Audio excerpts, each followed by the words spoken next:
Reset your preset. Fun 1071, more music, more fun. What's up? It's Rashaud here backstage at the Stone Pony with the one and only Carly Rae Jepsen. Yeah, I'm very excited to be here.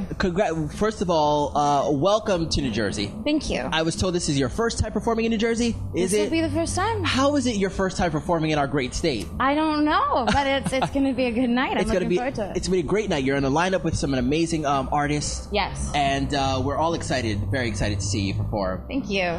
So you've been busy the past few months. You've been touring, making music, and then, of course, Grease Live, which was amazing, by the way. You just came back from LA with the Grease Live team. What was going on out there? It was a bit of a reunion of sorts. Nice. We hadn't seen each other in a beat, and we're also kind of campaigning for consideration of maybe Emmy down the line. Yes, so, yeah. Which you guys definitely deserve. Oh, that's very sweet. Thank you. It seems as though you had an amazing time doing that. Yeah, it was chaotic. It was a strange 2 months because it kind of felt like we were in this adult sort of summer camp just doing musicals. But it was really nice to kind of take a break from my regular project and do something with a bunch of different people. Yeah. Do you see yourself doing something like that again? I'm always open to the idea of theater. I think that it fills some sort of side of my personality that this career doesn't. And it's fun to kind of get to play on both sides of the fence. Yeah. Awesome. And do you see yourself doing more acting? Not necessarily. Okay. I think it's a fun sort of I don't know what to call it, like a passion of mine, for sure. But I haven't dedicated my life to it the way some people have. So it's something that if there's an opportunity that came up, that'd be wonderful. But I'm not like gunning. And you were also on Broadway as well, which correct? Yeah. Right. You're in Cinderella. Yes. Do you see yourself? Back on Broadway? Broadway was really fun. I would hope so. I mean, like down the line, I think just even from writing my album, I met a lot of different producers who had that sort of musical theater bug to them as well. And we dream up the idea of like one day later on, getting a cabin in the woods and just like writing our own kind of pop musical. So I think anything like that would be a future project, but something I'm definitely considering, Yeah, so you're focusing now on the music, writing new music. You're in the studio. I was checking your Twitter. You've been in the studio.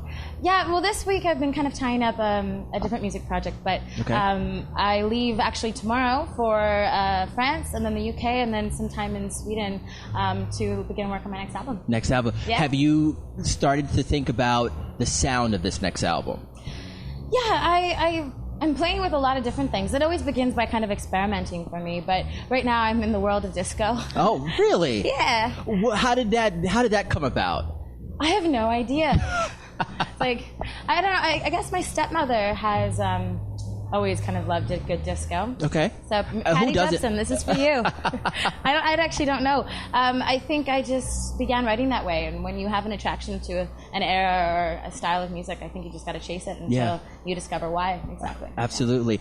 So you've been on the road, and we have to talk about how these meet and greets now with what happened in Florida with Christina Grimmie. Is that something that you, moving forward, are considering changing, having meet and greets and actually going out there maybe after your show to interact with the fans? No, not for me. I don't see myself making a change in that way, only because I feel like if we lived off of fear, we'd end up just changing our whole lives and just stay at home, locked away. And for me, I get great pleasure in getting to meet the people who are connecting with the music and great advice, and it's always a moment that I remember. So I can't see really making any changes now. Awesome. You mentioned finishing up a musical project. Is that something you could talk about? Soon. Yeah. It's coming together. Okay. I think soon. Okay. Soon, yeah. All right. Watch come like sometime next week. We'll see a tweet. Like, here's the project that I couldn't talk about, but now it's like here. Kinda, yeah. That'll probably happen. Awesome. Have you, in working on or even thinking about your next album, are there parts of your past albums and stuff like that you would try to incorporate into the next sound? Well, I think forevermore, unless something crazy happens, I'm always going to be a lover of pop music. And I incorporate kind of pop top lines in any kind of music that I'm doing, whether it's 80s or if it's a little bit more pure pop or even folky pop, like way back in the day for me. So I could see just staying true to that. There's nothing like a real tight melody. It's kind of hooked me from the beginning. I think Spice Girls really started it. Yeah. Yeah.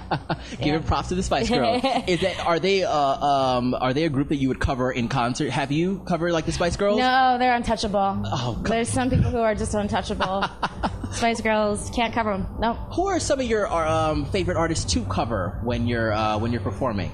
You know, I don't do a lot of covers, and I good. should. I like the idea of kind of taking an interpretation of a song and Making your finding own. it. Yeah, finding your own sort of path with it. I think that it's something I need to start incorporating more. Yeah. And maybe this will be the start at the Shadow of the City. We're gonna go learn a cover right now. I'm just gonna play it for you. It's gonna be horrible. No, but hey. nothing that Carly does is horrible. Nothing that So she not does. true. So not true. Carly, you're amazing, by the way. Thank you. First of all, love your hair. Thank you. Are you going for a style, a particular? No, I was just having like a little, normal identity crisis after Greece. Love it. I'd worn so many wigs, I didn't know what I wanted to do. And I kind of felt like something that felt a little more tomboyish and a little less feminine. So there you have it. And it looks amazing on you. Thank you. It's our new friend, Carly Rae Jepsen. Thank you so much. Thank you so much. Reset your preset. Fun 1071, more music, more fun.